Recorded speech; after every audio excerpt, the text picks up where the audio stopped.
अखन अहाँ सब सुन रहल छी आरके रिकॉर्डिंग स्टूडियो के प्रस्तुति। छोड़ के सैया बहरा गेलै होली में रंग यार बेड़ा त चोली में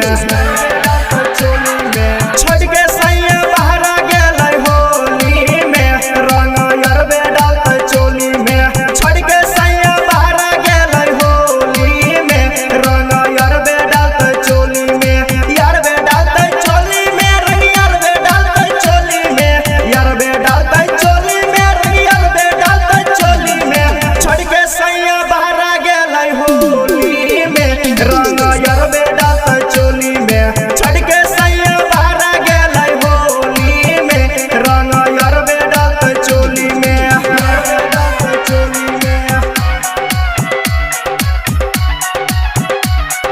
music director DJ Rakesh Raj Nagar Mahottari Nepal. Sukhipur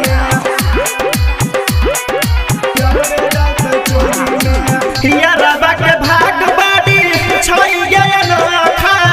या बारी के होली में ऊपर मिलता मौका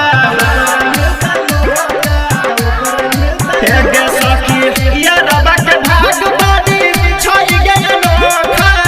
या बारी के होली में ऊपर मिलता मौका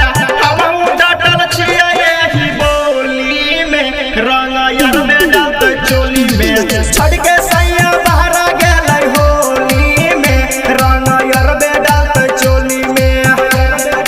चोली में यार बेड़ा त चोली में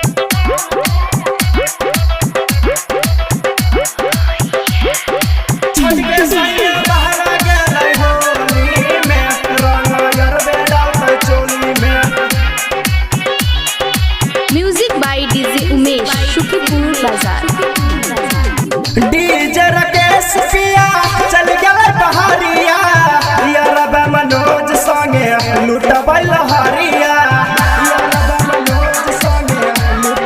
हे गै सखी डीजे राकेश पिया चल गेलै बहरिया